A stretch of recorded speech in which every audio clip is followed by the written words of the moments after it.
Primeiro, muito obrigado, Aurelino, pelo convite de poder participar dessa atividade acadêmica universitária, falando sobre a segunda parte de risco cirúrgico, uma vez que há poucos dias você falou sobre o risco operatório do ponto de vista pulmonar.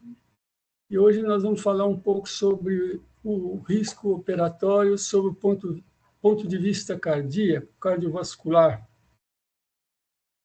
E espero apresentar alguma coisa que preparei dentro...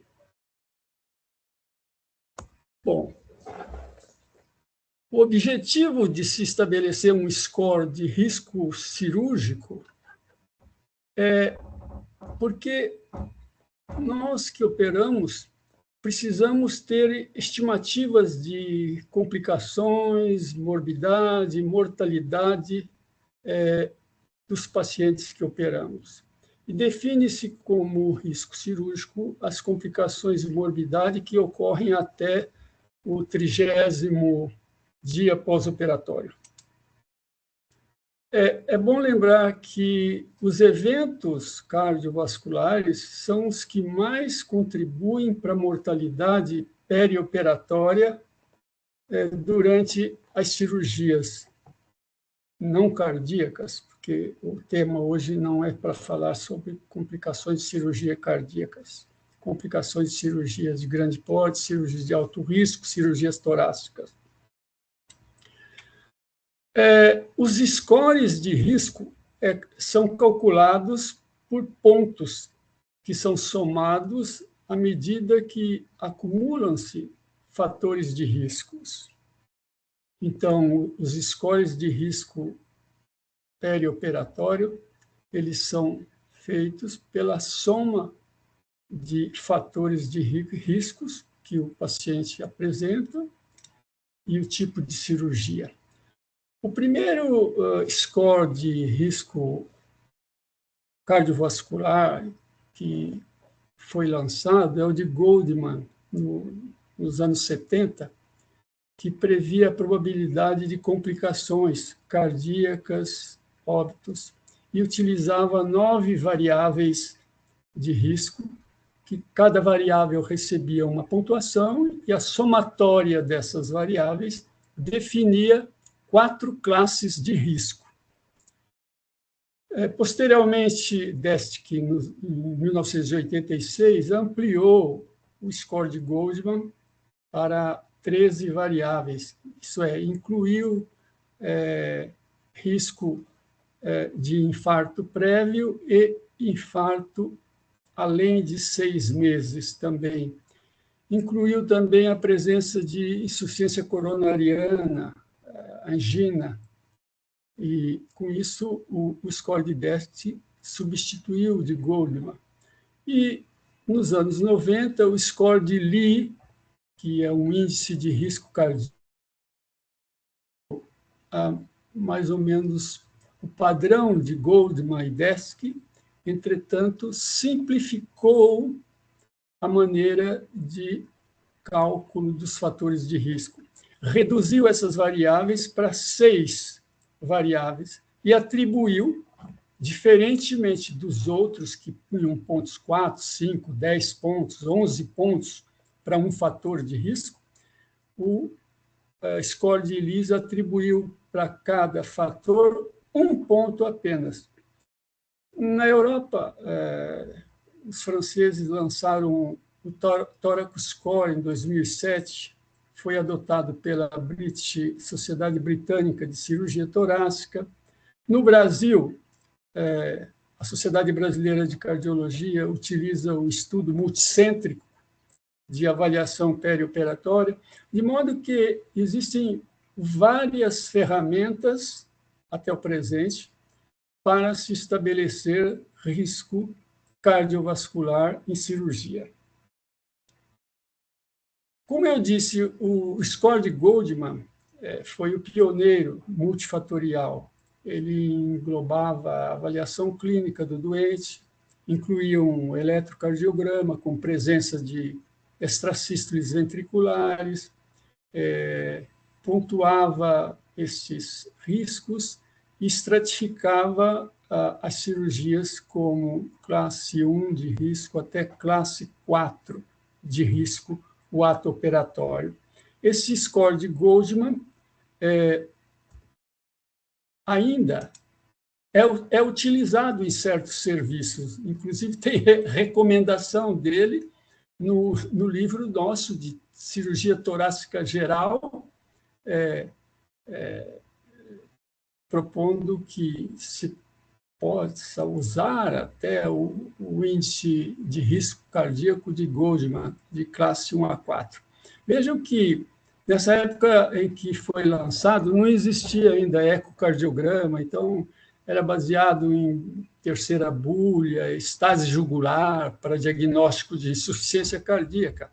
Hoje, falar-se em terceira bulha com o advento do eco bidimensional, com Doppler, parece fantasia, mas é um score que atribuía para a insuficiência coronariana, infarto do miocárdio, uma relevância de 10 pontos, e idade maior que 70 anos, 5 pontos, insuficiência cardíaca pregressa 11 pontos, de modo que o paciente recebia uma pontuação e depois ele era levado para uma classificação de 1 a 4, sendo classe 1 um risco de óbito de 0,2, baixíssimo, classe 2 de Goldman, 2% risco de óbito, 5% risco de complicações, e até a classe 4, onde a cirurgia seria quase que proibitiva, porque havia um risco de óbito de 56% e complicações de 22%. Essas complicações são tidas como infarto do miocárdio, edema pulmonar, taquicardia ventricular, parada cardiorrespiratória no pós-operatório imediato, isto é, dentro de até o 6º pós-operatório foi estabelecido esses índices na escala de Goldman. O score que veio suceder ao score de Goldman e Desk foi o score de Lee, em 1999, e depois revisado em 2010 para a cirurgia vascular. Este é um índice de risco globalmente aceito, e dentre o Goldman, que ficou como registro histórico, o Desk também, o de Lee ainda é atual, porque ele é simplificado e aplicável até a beira do leito. Cada fator deste recebe 1 ponto na escala de Lee. Então, uma cirurgia de alto risco, entenda-se aqui como cirurgia de alto risco, aquela que tem uma mortalidade igual ou maior que 5%. A relevância da doença arterial coronariana é destacada no score de Lee, o histórico de insuficiência cardíaca, com baixa função ventricular, a doença cerebrovascular, a comorbidade diabetes, em pacientes insulino-dependentes, e pacientes com comprometimento de função renal. De modo que esses 6 fatores, essas 6 variáveis, que compõem o score de Lee e que ficou simplificado e mais atualizado, e, portanto, mais aplicável na prática. Segundo o score de Lee, as classes também são de 1 a 4, sendo que o paciente é classificado na classe 1 de Lee, risco baixíssimo, até 0,4% de eventos cardíacos, possibilidade de ocorrência. Classe 2, quando o paciente tem 1 ponto, é um risco baixo, de até 0,9%. E na classe 3, já o risco é intermediário, com taxa de eventos cardíacos de 6,6, chegando até na classe 4, quando o paciente tem 3 pontos, ou seja, risco alto, com taxa de eventos cardiovasculares, de ocorrência de eventos cardiovasculares de até 11%. De modo que esse é o score de Lee, mais facilmente aplicável no mundo real. E, por falar em cirurgia de alto risco, é bom estabelecer um conceito. Não é apenas aquela que se reveste de complicações graves, com mortalidade igual ou superior a 5%. Cirurgia de alta mortalidade, também a alta complexidade, como transplantes, pneumonectomia, carinectomia, broncoplastia, também são cirurgias de alta complexidade. Então, também são cirurgias de alto risco. Cirurgias longas, com mais estabelecido como 6 horas de duração, são cirurgias de alto risco. E, do lado do paciente, a presença de comorbidades, como idade avançada, obesidade, hipertensão, diabetes, tabagismo, infarto do miocárdio prévio, pneumopatia, de modo que a cirurgia de alto risco não é somente aquela que se coroa com 5% de mortalidade, mas também todas essas outras variáveis que possam estar presentes estabelece critério de alto risco. Apesar da existência dessas várias escalas e scores ao longo dos anos 70 até o presente, não existe muitos trabalhos que comparam os scores diferentes em diferentes populações para nos dar um guia de qual seria o melhor critério, o melhor score, né? Então, por isso, quando não há consenso, existem várias propostas para um mesmo fato, quer dizer, risco operatório.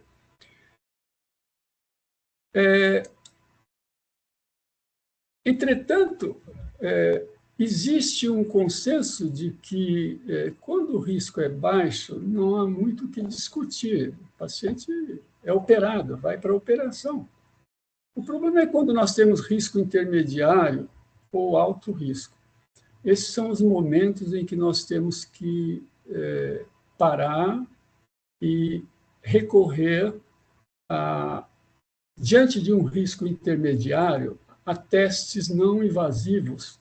E diante de um risco alto, devemos, muitas vezes, adiar a cirurgia e recorrer a testes invasivos na tomada de decisões.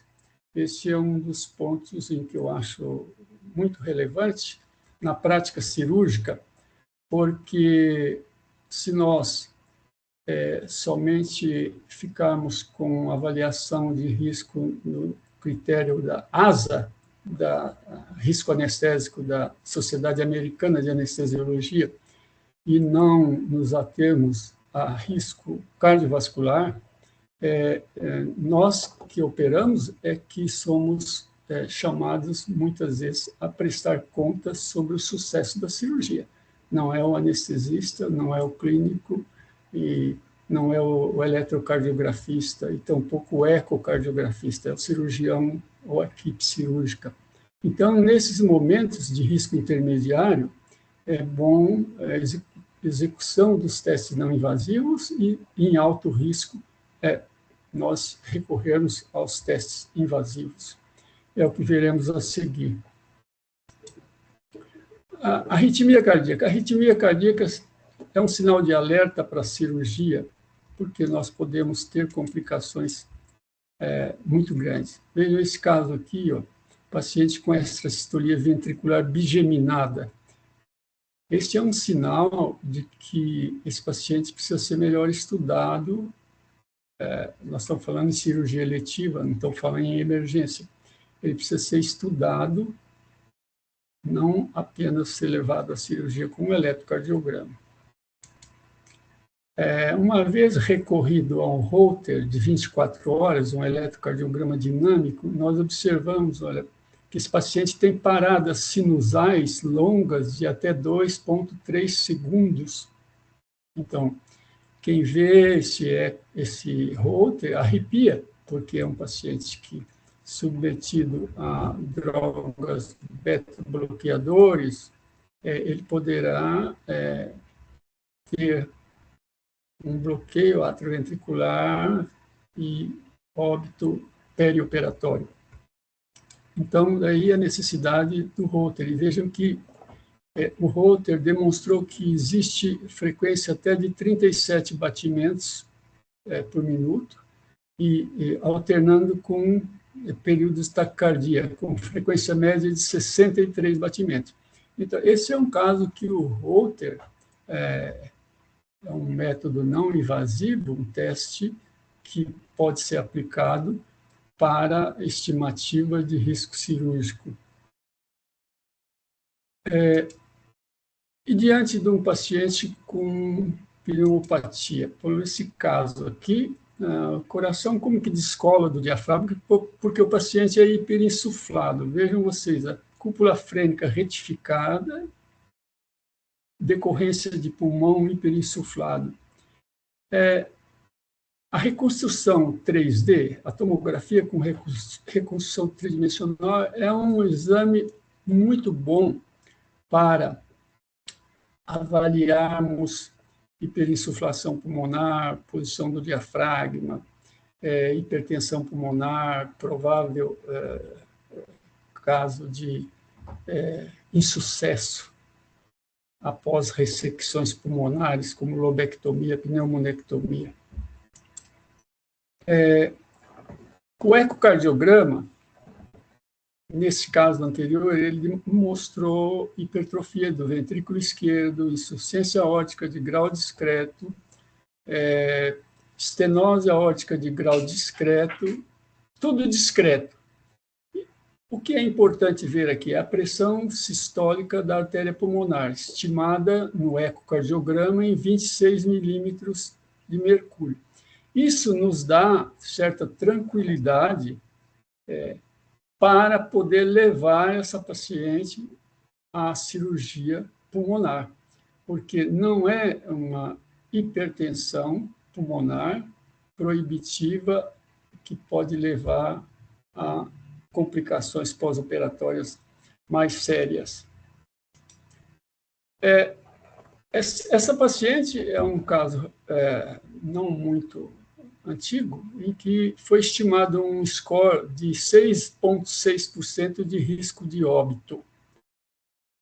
79 anos, tabagista obesa e sedentária com hipertensão moderada. A biópsia era um adenocarcinoma do lobo médio. Risco intermediário. Esse é o momento em que nós temos que parar um pouco e avaliar com testes, outros testes que possibilitem nós estimar melhor se ela suportaria uma lobectomia ou uma pneumonectomia, no caso da lobectomia não ser factível. Então, existem métodos que a tomografia pode auxiliar.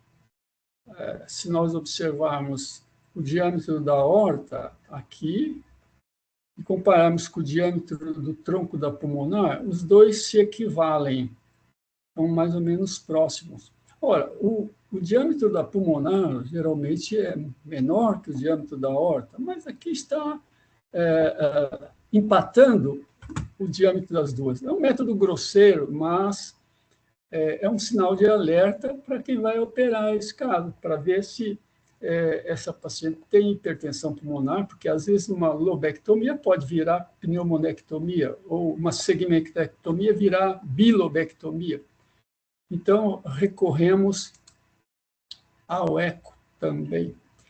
O ecocardiograma, nesse caso, demonstrou que ela tem uma pressão sistólica de artéria pulmonar de 25 milímetros. através do eco transtorácico. O ideal seria nós termos a pressão média de artéria pulmonar, mas não... o ventrículo direito está atrás do externo e não temos uma janela acústica boa para, no ecocardiograma, dizer com segurança qual é a pressão na artéria pulmonar. Então, nós temos que acreditar no ecocardiograma transtorácico. Então, no ecocardiograma transtorácico, aproximadamente até 35 milímetros de pressão sistólica de artéria pulmonar não é contraindicação cirúrgica. Essa paciente foi levada à lobectomia com segmentectomia, então foi uma ressecção de um lobo e um segmento, e não houve intercorrências. Este outro caso, o paciente, numa tomografia, mostrou calcificação de artéria coronária esquerda, olha, do tronco, artéria descendente anterior com sinais de cálcio, artéria coronária direita com sinal de cálcio. Isso também é um sinal de alerta, porque o achado de calcificação coronariana pode estar escondendo uma insuficiência coronariana. E o paciente levado à cirurgia, lembrem-se que no score de Goldman, doença coronária pontua 10 pontos, então é muito relevante a insuficiência coronariana como fator de risco operatório. O que devemos fazer diante de um paciente com calcificação coronariana? Um método não invasivo é a cintilografia miocárdica, com teste ergométrico. Então, injeta-se o contraste radioativo, põe o paciente na esteira, faz teste ergométrico com um esforço físico. Se ele não consegue, tem prótese no joelho ou alguma distúrbio de mobilidade, podemos fazer o estresse farmacológico. Então, dobutamida na veia, dipiridamol, e com isso fazer uma cintilografia do miocárdio farmacológico. E os senhores veem que, um lado distribui bem o radioisótopo e do outro lado o radioisótopo encontra-se apagado, indicando que essa parede ventricular tem hipoperfusão. Esse paciente com cintilografia do miocárdio positiva para doença coronariana, ele deve ser levado a um cateterismo cardíaco. Vocês viram que foi levado à cinecoronariografia, ele tinha uma lesão no tronco da coronária direita, aqui, uma lesão no terço médio da coronária direita e uma lesão no terço distal da coronária direita. Então, era um doente triarterial. E esse paciente, no score de Lee, ele era de alto risco, 11% de chance de complicação. Vai operar? Não, vamos encaminhar esse paciente para a cirurgia, para a hemodinâmica, para o cirurgião cardíaco, ver o que ele quer fazer aí. Se vai pôr stent na 1 ou 2 stents ou 3, ou vai fazer ponte safena. De qualquer maneira, é um momento em que nós recorremos a um exame invasivo, nesse algoritmo eletro, teste ergométrico, cintilografia do miocárdio e, por fim, cateterismo cardíaco. Foi para a cirurgia, colocou-se uma mamária na coronária esquerda e 2 stents na coronária direita. Ele voltou para risco zero para um pós-operatório de cirurgia pulmonar no futuro. Insuficiência cardíaca pontua também muito pacientes que têm função ventricular rebaixada. Havia um tempo em que não tínhamos eco, então fazíamos o índice cardiotorácico. Olha aqui, ele vai da borda interna dessa costela à borda interna desta costela, e da orbe do átrio direito ao arco do ventrículo esquerdo. Essa distância não pode ser maior que a metade dessa distância. Isso era um critério de índice de cardiotorácico antes da existência do ecocardiograma. Mas é bom lembrar que, como não temos um eco, podemos utilizar para diagnóstico de cardiomegalia o índice cardiotorácico.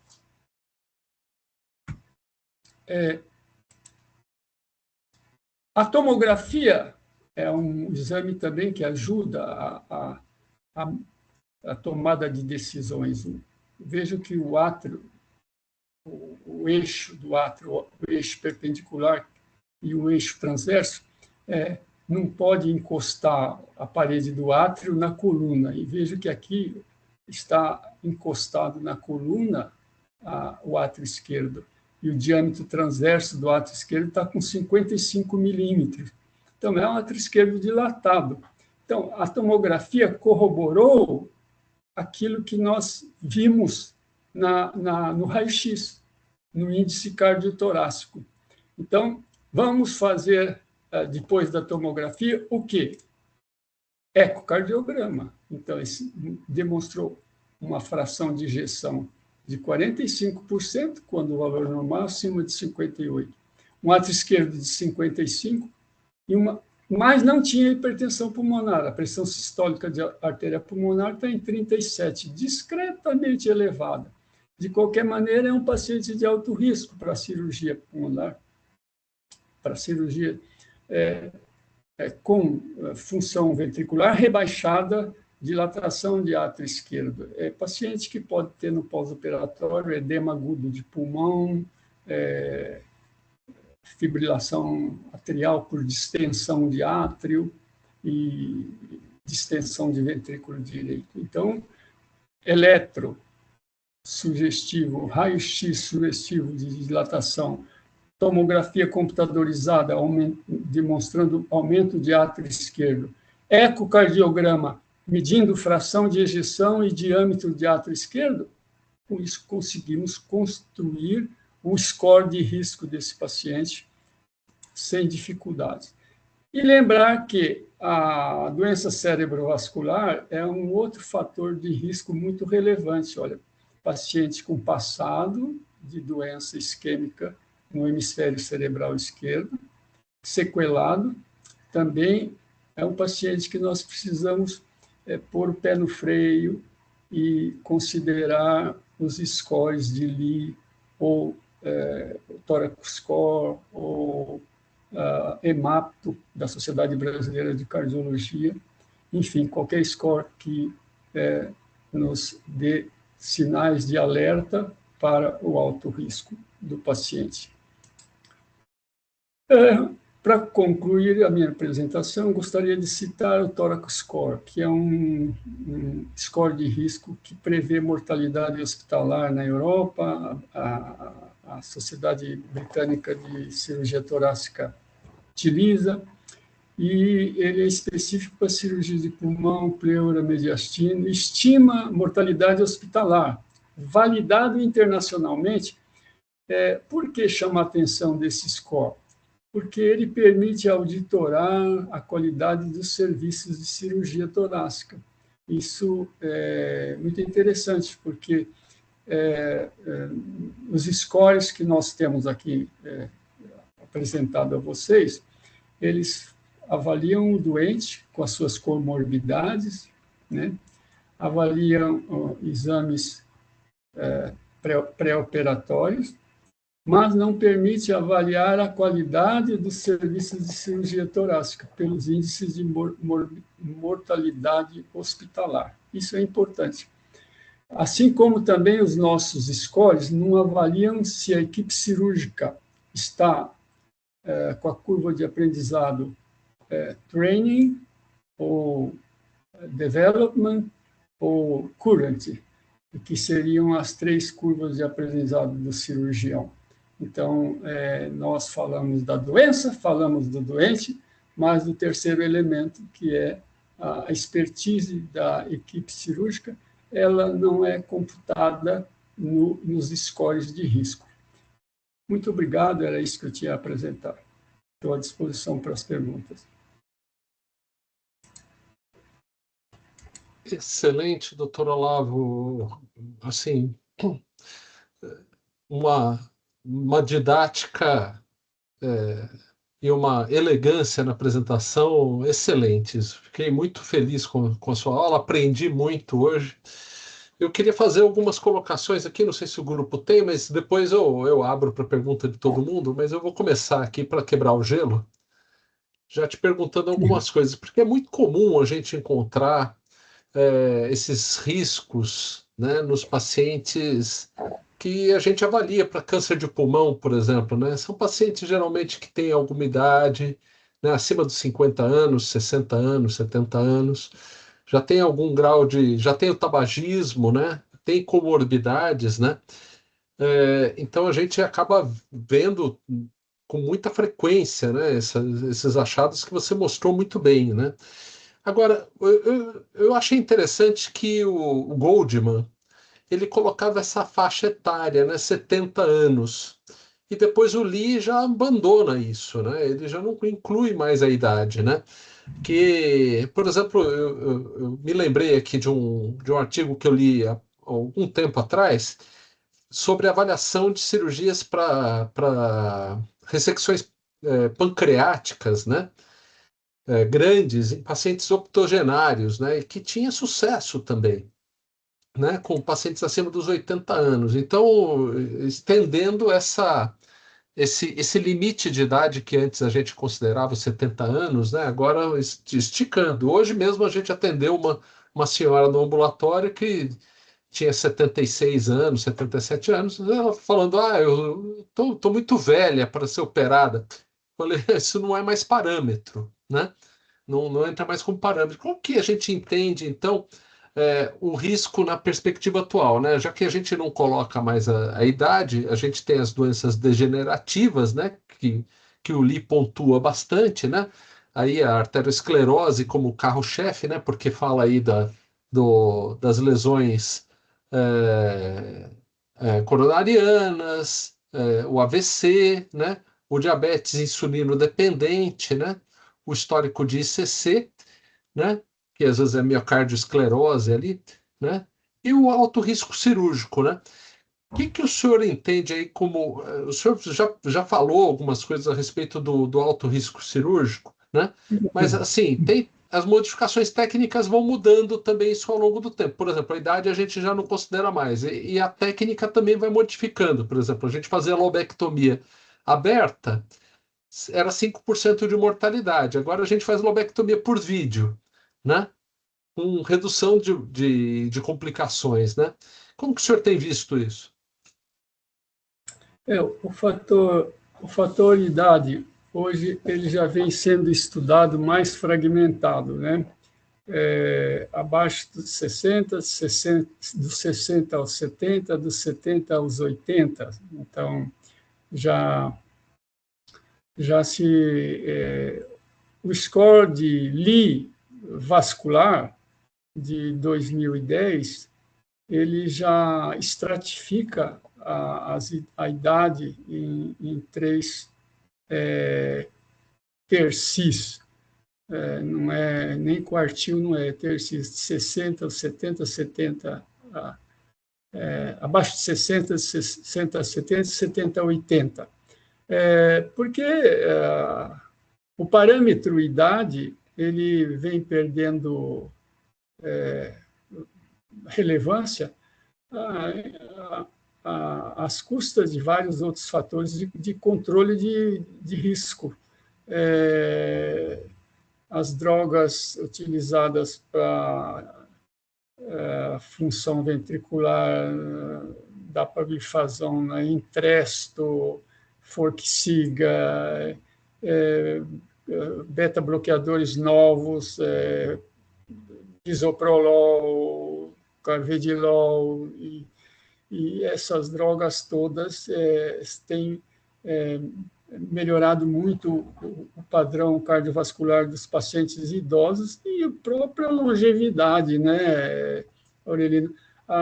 As doenças, as estatinas, hoje, elas diminuem um fator de risco cardiovascular, de aterosclerose, de modo que eu acho que isso é uma evolução natural de, que fez com que o parâmetro idade deixou de ser tão relevante quanto o diabetes, a função renal, né? O que a gente vê é que o rim vai ficando ruim no diabético muito antes do coração. Perfeito.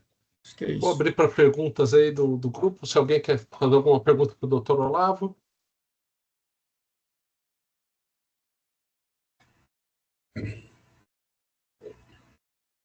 Eu queria fazer mais uma, então, enquanto o povo pensa.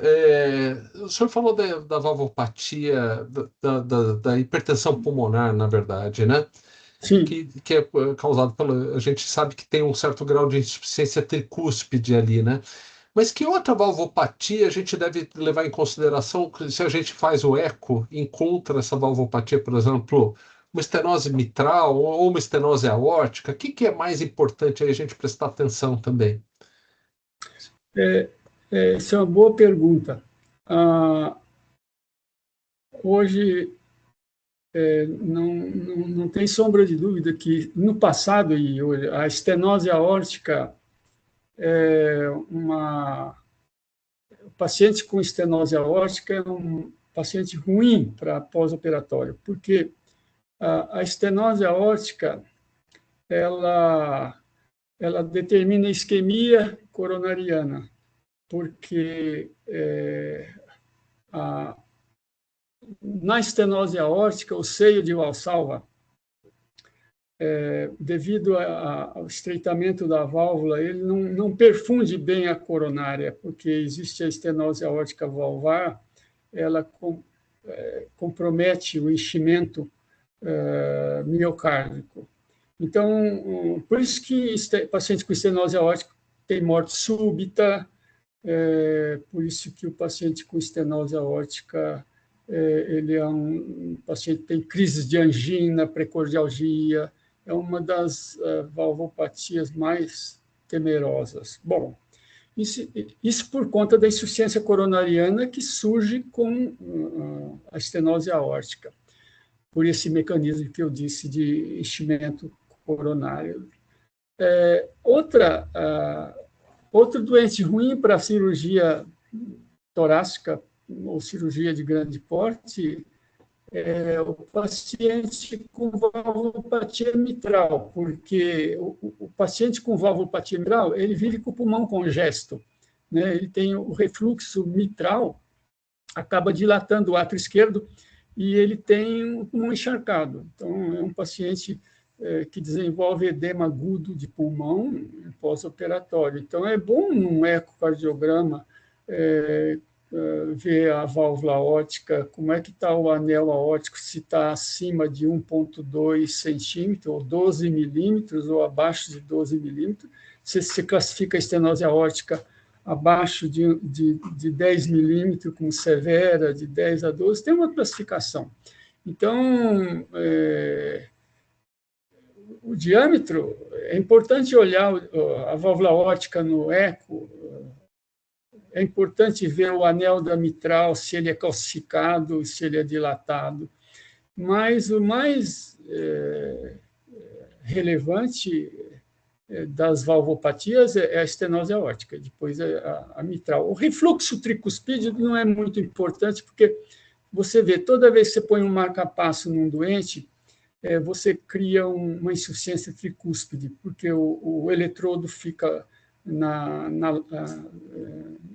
atrapalhando a lacínia e a cordoália da tricúspide. Então, e o paciente vive bem, aí, 12, 16, 18, 25 anos com marca-passo na cavidade ventricular direita. E é importante no eco olhar também, além da válvula, olhar a pressão sistólica da artéria pulmonar, olhar também o volume diastólico final. Todo ventrículo dilatado ele tem um volume diastólico final grande e o volume sistólico final também grande. Por quê? A fração de ejeção é o quociente entre o que chega e o que sai. Então, se tem um volume diastólico final grande, e um volume sistólico final grande, esse ventrículo está ruim, né? Então, é importante olhar isso no eco, né? Seriam os parâmetros mais relevantes. Quando eu olho um eco, eu quero saber se o doente está bem, eu olho primeiro na fração de ejeção e no volume diastólico final, e depois, se ele vai para a cirurgia, para ressecção pulmonar, a pressão sistólica de artéria pulmonar. Perfeito. Professor Olavo, muito orgulho de ter sido seu aluno e continuar sendo aprendiz teu aqui, viu? A experiência, a didática, né? O professor Olavo, nosso livre docente aqui de cirurgia torácica aqui na cidade de Mogi das Cruzes, né?